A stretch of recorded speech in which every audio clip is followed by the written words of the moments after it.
ഇന്ന് നമുക്ക് പ്രതിരോധകങ്ങളുടെ ക്രമീകരണം എങ്ങനെയാണ് എന്ന് നോക്കാം. പ്രതിരോധകങ്ങൾ എന്താണ്? പ്രതിരോധം കൊടുക്കുന്ന ഉപകരണങ്ങളെയാണ് പ്രതിരോധകം എന്ന് പറയുന്നത്, അല്ലെങ്കിൽ ഇംഗ്ലീഷിൽ റെസിസ്റ്റേഴ്സ് എന്ന് പറയുന്നത്. റെസിസ്റ്റൻസ് പ്രൊവൈഡ് ചെയ്യുന്ന ഉപകരണങ്ങൾ. റെസിസ്റ്റൻസ് എന്ന് പറഞ്ഞു കഴിഞ്ഞാൽ നമ്മുടെ ഒരു ചാലകത്തിലൂടെ കറണ്ട് അല്ലെങ്കിൽ വൈദ്യുതി ഒഴുകുന്ന സമയത്ത് അതിന് വൈദ്യുതിയെ തടസ്സപ്പെടുത്താൻ ഒരു കഴിവുണ്ടായിരിക്കും ആ ചാലകത്തിന്. ആ കഴിവിനെയാണ് അതിൻ്റെ പ്രതിരോധം എന്ന് പറയുന്നത്. ഇത്തരം കഴിവുള്ള ഉപകരണങ്ങളെ നമ്മൾ പ്രതിരോധകങ്ങൾ എന്ന് വിളിക്കുന്നു. പ്രതിരോധകങ്ങളെ സാധാരണയായി നമ്മൾ സൂചിപ്പിക്കാൻ ഉപയോഗിക്കുന്ന ചിഹ്നം ദാ ഈ കാണുന്നതാണ്. ഇത് പ്രതിരോധകമാണ്, ഇതൊരു പ്രതിരോധകമാണ്, ഇത് പ്രതിരോധകമാണ്, ഇത് പ്രതിരോധകമാണ്. അതായത് ഞാനിവിടെ പ്രതിരോധകങ്ങൾക്ക് പേര് നൽകിയിട്ടുണ്ട്. R1, R2 എന്നിങ്ങനെ പേര് നൽകിയിട്ടുണ്ട്. അതായത് രണ്ട് രീതിയിൽ നമുക്ക് പ്രതിരോധകങ്ങളെ ക്രമീകരിക്കാം. പ്രതിരോധകം ചെയ്യുന്നത് ഒരു സർക്യൂട്ടിൽ അതിന്റെ പൊട്ടൻഷ്യൽ വ്യത്യാസം ക്രമീകരിച്ചുകൊണ്ട് അതിലൂടെ ഒഴുകുന്ന കറണ്ടിനെ നിയന്ത്രിക്കുക എന്നുള്ളതാണ് പ്രതിരോധകത്തിന്റെ ധർമ്മം. വളരെ പ്രധാനപ്പെട്ട ഒരു കാര്യമാണ്. പ്രതിരോധകം ചെയ്യുന്നത് ഒരു സർക്യൂട്ടിൽ അതിലൂടെ ഒഴുകുന്ന കറണ്ടിനെ നിയന്ത്രിക്കുക എന്നുള്ളതാണ് അതിന്റെ ധർമ്മം. ഇതിനെ രണ്ട് രീതിയിൽ നമ്മൾ ക്രമീകരിക്കാറുണ്ട്. ശ്രേണി രീതിയിലും അല്ലെങ്കിൽ സമാന്തര രീതിയിലും. ചിത്രം കാണുമ്പോൾ തന്നെ നമുക്ക് മനസ്സിലാവും. ശ്രേണി രീതി അല്ലെങ്കിൽ ഇംഗ്ലീഷിൽ സീരീസ് കണക്ഷൻ എന്ന് പറയുന്നു. സീരീസ് കണക്ഷൻ എന്ന് പറഞ്ഞാൽ ഒന്നിനു പിറകെ ഒന്നായി പ്രതിരോധകങ്ങളെ ക്രമീകരിക്കുന്ന രീതിയാണ് സീരീസ് കണക്ഷൻ. ഒന്നിനു താഴെ ഒന്നായി പ്രതിരോധങ്ങളെ ക്രമീകരിക്കുന്ന രീതിക്ക് പാരലൽ കണക്ഷൻ അല്ലെങ്കിൽ സമാന്തര രീതി എന്ന് പറയുന്നു. ആദ്യം നമുക്ക് സീരീസ് കണക്ഷന്റെ പ്രത്യേകത നോക്കാം. ചിത്രത്തിൽ നിന്ന് നമുക്ക് മനസ്സിലാവുന്ന കാര്യം, ഇവിടെ ഐ കറണ്ട് ആണ് ഈ സർക്യൂട്ടിലൂടെ ഒഴുകിക്കൊണ്ടിരിക്കുന്നത്. ഐ കറണ്ട് R1 എന്ന് പറയുന്ന പ്രതിരോധകത്തിലൂടെയും R2 എന്ന് പറയുന്ന പ്രതിരോധകത്തിലൂടെയും ഒഴുകുന്നുണ്ട്. അതായത് ഐ എന്ന് പറയുന്ന കറണ്ട് ഒഴുകി തുടങ്ങിയാൽ R1-ലൂടെയും R2-ലൂടെയും ഒഴുകുന്ന കറണ്ടിന്റെ അളവ് തുല്യമായിരിക്കും. ചിത്രത്തിൽ നിന്ന് നമുക്ക് മനസ്സിലാവും. എന്നാൽ ഈ R1 എന്ന് പറയുന്ന ഈ പ്രതിരോധകത്തിലും R2 എന്ന് പറയുന്ന ഈ പ്രതിരോധകത്തിലും ലഭിക്കുന്ന പൊട്ടൻഷ്യൽ വ്യത്യാസത്തിൽ വ്യത്യാസമുണ്ടാവും. അതായത് ഇതിന് ലഭിക്കുന്ന പൊട്ടൻഷ്യൽ ആയിരിക്കില്ല ഇതിന് ലഭിക്കുന്ന പൊട്ടൻഷ്യൽ വ്യത്യാസം. അതായത് ഇതിന്റെ പൊട്ടൻഷ്യൽ വ്യത്യാസങ്ങളിൽ ഡിഫറൻസ് ഉണ്ട് അല്ലെങ്കിൽ വ്യത്യാസമുണ്ട്. അതായത് ഇതിന് ലഭിക്കുന്ന പൊട്ടൻഷ്യൽ വ്യത്യാസത്തിനെ V1 എന്നും R2-ന് ലഭിക്കുന്ന പൊട്ടൻഷ്യൽ വ്യത്യാസത്തെ V2 എന്നും സൂചിപ്പിച്ചു കഴിഞ്ഞാൽ ഈ സർക്യൂട്ടിന്റെ മൊത്തം പൊട്ടൻഷ്യൽ വ്യത്യാസത്തിനെ V എന്ന് നമുക്ക് പറയാം. അതായത് V = V1 + V2. ഇതിൽ നിന്നും നമ്മൾ ഓംസ് ലായിലേക്ക് എത്തുകയാണ്. ഓംസ് ലാ നമ്മൾ പഠിച്ചതാണ്. V = IR ആണ് ഓംസ് ലായെ സൂചിപ്പിക്കുന്ന സമവാക്യം. അങ്ങനെയാണെങ്കിൽ വിക്ക് പകരം IR കൊടുക്കുന്നു, V1-ന് പകരം IR1 കൊടുക്കുന്നു, V2-ന് പകരം IR2 കൊടുക്കുന്നു. ഇവിടെ ശ്രദ്ധിക്കേണ്ട കാര്യം, I എന്ന് പറയുന്ന കറണ്ട് ഇവിടെ മാറുന്നില്ല. അതാണ് ആദ്യമേ തുടക്കത്തിലേ നമ്മൾ കണ്ടതാണ്. I എന്ന് പറയുന്ന കറണ്ട് R1-ലൂടെയും R2-ലൂടെയും ഒരേ രീതിയിലാണ് ഒഴുകിക്കൊണ്ടിരിക്കുന്നത്. അങ്ങനെയാണെങ്കിൽ IR = IR1 + IR2. ഇതിൽ നിന്നും I എന്ന് പറയുന്ന കറണ്ട് കോമൺ ആയതുകൊണ്ട് നമ്മൾ ഇതിനെ ക്യാൻസൽ ചെയ്ത് കളയുന്നു, അല്ലെങ്കിൽ ഇതിന് നമുക്കതിൽ നിന്ന് ഈ സമവാക്യത്തിൽ നിന്ന് ഒഴിവാക്കി കളയാൻ കഴിയും. കാരണം സമത്തിനപ്പുറവും ഇപ്പുറവും I ഉള്ളത് കൊണ്ട്. അങ്ങനെയാണെങ്കിൽ നമുക്ക് അവസാനം ലഭിക്കുന്ന സമവാക്യം R = R1 + R2 എന്ന് പറയുന്ന ഒരു സമവാക്യമാണ്. ഏത് രീതിയിൽ ഘടിപ്പിക്കുമ്പോൾ ലഭിക്കുക? സീരീസ് അല്ലെങ്കിൽ ശ്രേണി രീതിയിൽ പ്രതിരോധങ്ങളെ ഘടിപ്പിക്കുമ്പോൾ ഈ R എന്ന് പറയുന്നത് ഇവിടത്തെ സഫല പ്രതിരോധം എന്ന് പറയുന്നു, അല്ലെങ്കിൽ total resistance of this circuit. ഈ സർക്യൂട്ടിന് ലഭിക്കുന്ന ആകെ പ്രതിരോധത്തിനെ R എന്ന് പറയുന്നു. R = R1 + R2. അതായത് ഒന്നിനു പിറകെ ഒന്നായി പ്രതിരോധങ്ങളെ നമ്മൾ ഘടിപ്പിക്കുകയാണെങ്കിൽ ഇവരുടെ തുകയായിരിക്കും ഈ സർക്യൂട്ടിന്റെ ആകെ പ്രതിരോധം അല്ലെങ്കിൽ സഫല പ്രതിരോധം എന്ന് പറയുന്നത്. ഇങ്ങനെ നമുക്ക് സീരീസ് ആയി ഘടിപ്പിക്കുമ്പോൾ ലഭിക്കുന്ന സഫല പ്രതിരോധം ലഭിക്കുന്നു. അടുത്തതായി നമുക്ക് നോക്കാം. അടുത്ത രീതിയിലുള്ള കണക്ഷനാണ് പാരലൽ കണക്ഷൻ അല്ലെങ്കിൽ സമാന്തര രീതി. സമാന്തര രീതി ശ്രദ്ധിക്കുമ്പോൾ മനസ്സിലാവുന്ന കാര്യം, I എന്ന് പറയുന്ന കറണ്ട് ഈ ഒരു ബിന്ദുവിൽ വെച്ച് അല്ലെങ്കിൽ ഈ ഒരു പോയിന്റിൽ വെച്ച് സർക്യൂട്ട് രണ്ടായിട്ട് വിഭജിക്കുന്നുണ്ട്. അതുകൊണ്ട് തന്നെ കറണ്ടും രണ്ടായിട്ട് വിഭജിക്കപ്പെടുന്നു. I1, I2 എന്നിങ്ങനെ രണ്ട് ശാഖകളായി കറണ്ട് വിഭജിച്ചതിന് ശേഷം R1-ലൂടെയും R2-ലൂടെയും കടന്നു പോകുന്നു. R1-ലൂടെ കടന്നു പോകുന്ന കറണ്ട് I1 ആയിരിക്കും. R2-ലൂടെ കടന്നു പോകുന്ന കറണ്ട് I2 ആയിരിക്കും. അങ്ങനെയാണെങ്കിൽ ഓം നിയമപ്രകാരം തന്നെയുള്ള സമവാക്യമാണ്. ഓം നിയമം നമ്മൾ നേരത്തെ കണ്ടതാണ്. V = IR ആണ്. ഞാനൊന്ന് എഴുതാം. V = IR ആണ് ഓം നിയമം. അങ്ങനെയാണെങ്കിൽ ഇതിൽ നിന്നും I എന്തെന്ന് കിട്ടുന്നു? V/R R എന്ന് ലഭിക്കുന്നു. I സമം കറണ്ട് കണ്ടുപിടിക്കാൻ പൊട്ടൻഷ്യൽ വ്യത്യാസത്തിനെ പ്രതിരോധം കൊണ്ട് ഡിവൈഡ് ചെയ്യുക. ഇവിടുത്തെ പ്രത്യേകത എന്താണെന്ന് പറഞ്ഞാൽ നമ്മൾ കണ്ടു I രണ്ടായിട്ട് സ്പ്ലിറ്റ് ചെയ്ത് പോകുന്നു, I1 ഉം I2 ഉമായിട്ട് സ്പ്ലിറ്റ് ചെയ്ത് പോകുന്നു. എന്നാൽ ഇവിടെ R1 ലഭിക്കുന്ന പൊട്ടൻഷ്യൽ വ്യത്യാസം ഇതിന്റെ ഈ രണ്ട് അറ്റങ്ങൾ തമ്മിലുള്ള പൊട്ടൻഷ്യൽ വ്യത്യാസമായിരിക്കും. ശ്രദ്ധിക്കുക, അതേ പൊട്ടൻഷ്യൽ വ്യത്യാസം തന്നെയല്ലേ R2 ലഭിക്കുക. അതായത് R2 ലഭിക്കുന്ന പൊട്ടൻഷ്യൽ വ്യത്യാസവും R1 ലഭിക്കുന്ന പൊട്ടൻഷ്യൽ വ്യത്യാസവും B തന്നെയായിരിക്കും. അതായത് പൊട്ടൻഷ്യൽ വ്യത്യാസത്തിൽ എന്തില്ല, മാറ്റമില്ല, കറണ്ടിലാണ് മാറ്റമുള്ളത്. ഓക്കെ, ഇതാണ് രണ്ടിന്റെയും കോമണന്റ്. അതുകൊണ്ട് പൊട്ടൻഷ്യൽ വ്യത്യാസം തുല്യമായിരിക്കും. അതായത് V തന്നെയായിരിക്കും. ഇവിടെ I കറണ്ട് രണ്ടായിട്ട് സ്പ്ലിറ്റ് ചെയ്യുന്നു. I സമം I1 പ്ലസ് I2. അങ്ങനെയാണെങ്കിൽ ഓം നിയമം I സമം V/R.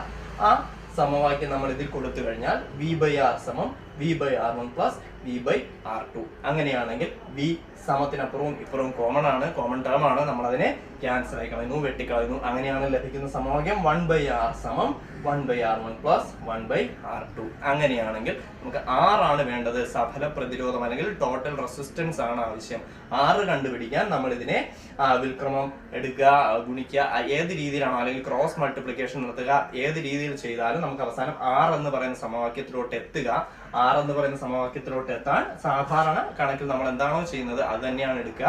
ഇതിൽ നിന്നും 1/R സമം R2 plus R1/R1 into R2 എന്ന്. അതുകൊണ്ട് ഞാൻ എഴുതാം 1/R സമം R1 പ്ലസ് R2 ഭാഗം R1 R2 എന്ന് ലഭിക്കുന്നു.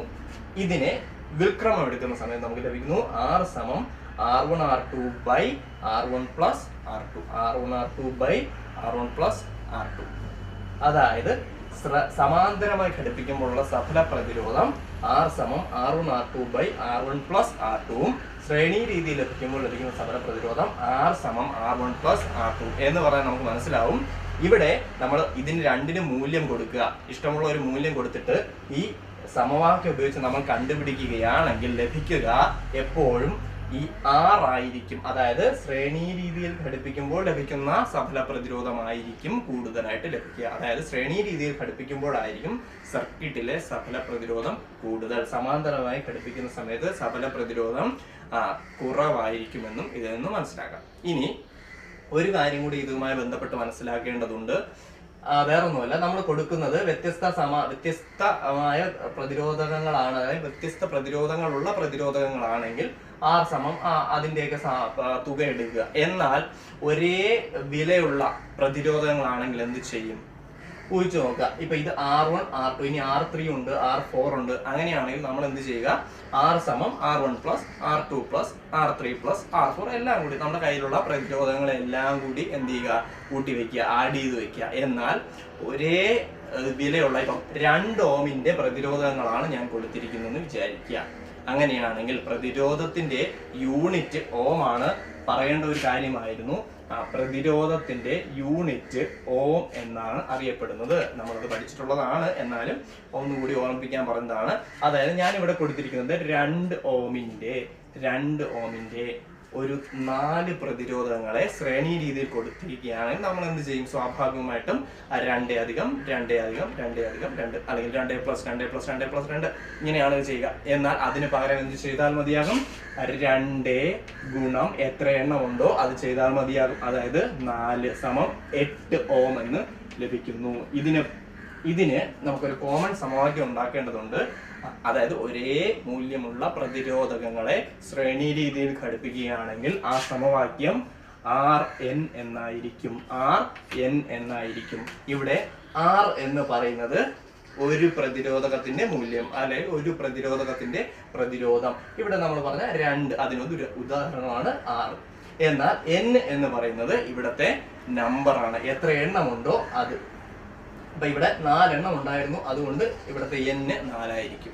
ഇതേപോലെ സമാന്തര രീതിയിൽ ഘടിപ്പിക്കുമ്പോഴും ഒരേ മൂല്യമുള്ള പ്രതിരോധങ്ങളെയാണ് സമാന്തരമായി ഘടിപ്പിക്കുകയെങ്കിൽ അതിനും ഒരു സമവാക്യമുണ്ട്.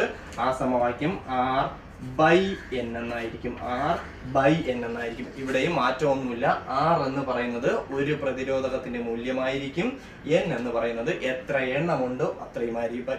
R1 R2 ഇതിന് താഴെ R3 R4 എത്ര എണ്ണം ഉണ്ടോ ആ എത്ര എണ്ണം എന്നുള്ളതാണ് N കൊണ്ട് സൂചിപ്പിക്കുക. ഇതാണ് പ്രതിരോധകങ്ങളുടെ ക്രമീകരണം അല്ലെങ്കിൽ അറേഞ്ച്മെന്റ് ഓഫ് റെസിസ്റ്റേഴ്സ്. 2 തരമുണ്ട്, 2 രീതിയിൽ 2 പ്രതിരോധകങ്ങളായിരിക്കും. ഇനി ഒരേ മൂല്യം വരികയാണെങ്കിൽ എങ്ങനെ കണ്ടുപിടിക്കും എന്നും നമ്മൾ വിശദീകരിച്ചിട്ടുണ്ട്. വൈദ്യുതിയുടെ പ്രധാനമായും 2 ഫലങ്ങളാണ് നമ്മൾ ഈ പാഠഭാഗത്തിൽ വിശദീകരിക്കാൻ പോകുന്നത് എന്ന് തുടക്കത്തിലെ കണ്ടതാണ്. ഒന്നാമത്തെ ഫലം താപഫലവും രണ്ടാമത്തേത് പ്രകാശഫലവും. താപഫലത്തിനെ പറ്റി പറഞ്ഞുകൊണ്ടാണ് നമ്മൾ ജൂൾ നിയമം പഠിച്ചത്. ജൂൾ നിയമം പറഞ്ഞത് ഒരു ചാലകത്തിലൂടെ വൈദ്യുതി പ്രവഹിക്കുമ്പോൾ ഉണ്ടാകുന്ന താപത്തിന്റെ അളവ് അതിലൂടെ ഒഴുകുന്ന കറണ്ടിന്റെ വർഗത്തിന് അല്ലെങ്കിൽ സ്ക്വയറിനും അതിന്റെ പ്രതിരോധത്തിനും അതിലൂടെ കറണ്ട് ഒഴുകാൻ എടുക്കുന്ന സമയത്തിനും നേരനുപാതത്തിലായിരിക്കും എന്ന് പറഞ്ഞുകൊണ്ട് നമ്മൾ സമവാക്യത്തിലെത്തി H = I² RT. അതിൽ നിന്നും മറ്റ് 2 സമവാക്യങ്ങളും കൂടി വന്നിട്ടുണ്ട്. H = B² T/R എന്നും അല്ലെങ്കിൽ H = IVT എന്നിങ്ങനെ 3 വ്യത്യസ്ത രൂപങ്ങളിലുള്ള സമവാക്യങ്ങളിലേക്ക് നമ്മൾ എത്തിച്ചേർന്നിട്ടുണ്ട്. ഇനി ഇങ്ങനെ താപഫലം ഉപയോഗിക്കപ്പെടുന്ന സന്ദർഭങ്ങൾ ഏതൊക്കെ എന്നുള്ളതാണ് നമുക്ക് പഠിക്കേണ്ടത്. അതിൽ ഒന്നാമത്തെ സന്ദർഭം എന്ന് പറയുന്നത് ഹീറ്റിംഗ് കോയിലുകളാണ്. ഹീറ്റിംഗ് കോയിലുകൾ സാധാരണ രീതിയിൽ നമ്മൾ വീടുകളിൽ ഉപയോഗിക്കുന്ന ഉപകരണങ്ങൾ ഉള്ള ഒരു ചാലകമാണ് ഹീറ്റിംഗ് കോയിൽ എന്ന് പറയുക. ഈ ചാലകത്തിന്റെ പ്രത്യേകത ഇതിലൂടെ വൈദ്യുതി പ്രവഹിക്കുന്ന സമയത്ത് നമുക്ക് ആവശ്യത്തിനുള്ള താപം ഉൽപ്പാദിപ്പിച്ചു തരുന്നു എന്നുള്ളതാണ്. ആവശ്യത്തിനുള്ള എന്ന് പറയുമ്പോൾ സാധാരണ രീതിയിൽ ഏത് ചാലകത്തിലൂടെ വൈദ്യുതി പ്രവഹിച്ചാലും അതിലെന്തുണ്ടാവും? താപം ഉൽപ്പാദിപ്പിക്കപ്പെടും. എന്നാൽ നമുക്ക് ആവശ്യത്തിന് കുറച്ച് കൂടുതൽ താപം ഉൽപ്പാദിപ്പിക്കണമെങ്കിൽ അതിന് വൈദ്യുതി കടന്നു പോകുന്ന ചാലകത്തിന് ചില പ്രത്യേകതകൾ ഉണ്ടായിരിക്കണം. ഇങ്ങനെ പ്രത്യേകതയുള്ള ചാലകങ്ങളെ നമ്മൾ എന്തെന്ന് വിളിക്കുന്നു? ഹീറ്റിംഗ് കോയിലുകൾ എന്ന് വിളിക്കുന്നു. ഹീറ്റിംഗ് കോയിലായിട്ട് സാധാരണയായി നമ്മൾ ഉപയോഗിക്കാറുള്ള ഒരു ചാലകമാണ് നിക്രോം എന്ന് പറയുന്നത്. നിക്രോം എന്ന് പറയുന്നത് ഒരു ലോഹസങ്കരമാണ്. സാധാരണയായിട്ട് പീരിയോഡിക് ടേബിളിലുള്ള ഒരു ചാലകം അല്ലെങ്കിൽ ഒരു ലോഹമല്ല നിക്രോം. ഇതൊരു ലോഹസങ്കരമാണ്. അതിൽ നിക്കൽ, ക്രോമിയം, ഇരുമ്പ് പോലുള്ള മൂലകങ്ങളെല്ലാം അടങ്ങിയിട്ടുണ്ട്. ഈ നിക്രോമിന്റെ പ്രത്യേകത എന്താണെന്ന് പറഞ്ഞു കഴിഞ്ഞാൽ ഈ നിക്രോം വൈദ്യുതി കടന്നു പോകുന്ന സമയത്ത് ഭയങ്കരമായിട്ട് താപം ഉൽപ്പാദിപ്പിച്ചു തരുന്നു. നിക്രോം ഉപയോഗിക്കുന്ന സന്ദർഭങ്ങൾ ഉദാഹരണങ്ങൾ നമുക്ക് പെട്ടെന്ന് കാണാൻ പറ്റുന്നത് തന്നെയാണ്. നമ്മൾ സാധാരണയായിട്ട് വാട്ടർ ഹീറ്ററുകൾ ഉപയോഗിക്കാറുണ്ട്, അല്ലെങ്കിൽ അയൺ ബോക്സുകൾ ഉപയോഗിക്കാറുണ്ട്, ഇസ്തിരിപ്പെട്ടികൾ ഉപയോഗിക്കാറുണ്ട്, സോൾഡറിങ് അയണുകളിലൊക്കെ നിക്രോം നമ്മൾ ഉപയോഗിക്കാറുണ്ട്. എന്തുകൊണ്ട് നിക്രോം എന്നുള്ളത് ഒരു ചോദ്യമാണ്. എന്തുകൊണ്ടാണ് നിക്രോം എന്ന് ചോദിച്ചു കഴിഞ്ഞാൽ നിക്രോമിന് ചില പ്രത്യേകതകളുണ്ട്. ഒന്നാമത്തെ പ്രത്യേകത ഇതാണ്: നിക്രോം ഒരു മെൽറ്റിംഗ് പോയിന്റ് കൂടിയ ഒരു ലോഹമാണ്. മെൽറ്റിംഗ് പോയിന്റ് എന്ന് പറഞ്ഞു കഴിഞ്ഞാൽ വൈദ്യുതി കടന്നു പോകുമ്പോൾ താപം ഉൽപ്പാദിപ്പിക്കപ്പെടുന്നു. ഈ താപം ഉൽപ്പാദിപ്പിക്കുന്ന സമയത്ത് ഇത് പെട്ടെന്ന് ഉരുകിപ്പോകാൻ പാടില്ല. അതായത് അതിന് കുറച്ച് കൂടുതൽ താപനിലയെ താങ്ങി നിർത്താനുള്ള കഴിവുണ്ടായിരിക്കും. അതുകൊണ്ട് പറയും നിക്രോമിന് മെൽറ്റിംഗ് പോയിന്റ് കൂടുതലാണ്. അതുപോലെ തന്നെ നിക്രോം ഉയർന്ന താപനിലയിൽ കുറേ നേരം ചുട്ടുപഴുത്ത് നിലകൊള്ളാനുള്ള ഒരു കഴിവുള്ള ഒരു ഉപകരണമാണ് എന്തെന്ന് പറയുന്നത്, അല്ലെങ്കിൽ ഒരു ചാലകമാണ് നിക്രോം എന്ന് പറയുന്നത്. ചുട്ടുപഴുത്തുകൊണ്ട് കുറേ സമയം നമുക്ക് താപം തരാൻ കഴിയുന്നു. മാത്രമല്ല നിക്രോമിന് ഉയർന്ന പ്രതിരോധവുമുണ്ട്. ഹൈ റെസിസ്റ്റിവിറ്റി ഉള്ള ഒരു മെറ്റീരിയലാണ് നിക്രോം. അതായത് നിക്രോമിന്റെ പ്രത്യേകത നമ്മൾ എണ്ണി പറഞ്ഞു കഴിഞ്ഞാൽ ഒന്നാമത്തത് it has high melting point. ഇതിന്റെ ദ്രവണാങ്കം കൂടുതലാണ്. അതുപോലെ തന്നെ ഇതിന്റെ റെസിസ്റ്റിവിറ്റി അല്ലെങ്കിൽ പ്രതിരോധം കൂടുതലാണ്. മൂന്നാമതായിട്ട് ഇതിന് ചുട്ടുപഴുത്ത് നിലകൊള്ളാനുള്ള കഴിവുണ്ട്, അല്ലെങ്കിൽ remains in A red hot condition for A long time. അങ്ങനെ നമുക്ക് ലഭിക്കുന്നു, ആവശ്യത്തിനുള്ള താപം ലഭിക്കുന്നു. ഇതുപോലുള്ള മറ്റൊരു ഉപകരണം അല്ലെങ്കിൽ താപഫലം പ്രയോജനപ്പെടുത്തുന്ന മറ്റൊരു ഉപകരണമാണ് സേഫ്റ്റി ഫ്യൂസുകൾ. സേഫ്റ്റി ഫ്യൂസുകൾ നമ്മുടെ വീടുകളിലെ സാധാരണയായിട്ട് മെയിൻ സ്വിച്ച് ബോർഡിലും അല്ലെങ്കിൽ ചില ഉപകരണങ്ങളിലൊക്കെ ഉള്ള ഒരു ഉപകരണമാണ് സേഫ്റ്റി ഫ്യൂസ്.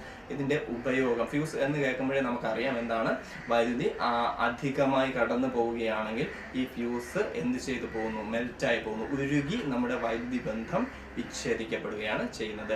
അപ്പോൾ അതിൽ നിന്ന് തന്നെ നമുക്ക് മനസ്സിലാകും ഇത് വൈദ്യുതിയുടെ ഏത് ഫലം ഉപയോഗപ്പെടുത്തുന്നു, താപഫലം ഉപയോഗപ്പെടുത്തുന്നു. അതായത് വൈദ്യുതി അധികമായി കടന്നു പോയപ്പോഴാണ് ഇത് ഉരുകി വൈദ്യുത ബന്ധം വിച്ഛേദിച്ചത്. അതായത് വൈദ്യുതി കടന്നു പോകുന്നു, ഇത് ഉരുകി പോകുന്നു എന്ന് പറഞ്ഞാൽ ഈ പറയുന്ന സേഫ്റ്റി ഫ്യൂസായിട്ട് ഉപയോഗിക്കുന്ന വയറിന് എന്ത് കുറവായിരിക്കണം, ദ്രവണാങ്കം അല്ലെങ്കിൽ മെൽറ്റിംഗ് പോയിന്റ് കുറവായിരിക്കണം. എന്ന് പറഞ്ഞാൽ ചെറിയ രീതിയിൽ താപം ഉയർന്നാൽ തന്നെ ഇത് ഉരുകി വൈദ്യുത ബന്ധം വിച്ഛേദിക്കണം. അതായത് ലോ മെൽറ്റിംഗ് പോയിന്റ് അല്ലെങ്കിൽ താഴ്ന്ന ദ്രവണാങ്കമുള്ള ഒരു ലോഹത്തിന് നമ്മൾ സാധാരണയായിട്ട് സേഫ്റ്റി ഫ്യൂസ് ആയിട്ട് ഉപയോഗിക്കാറുണ്ട്.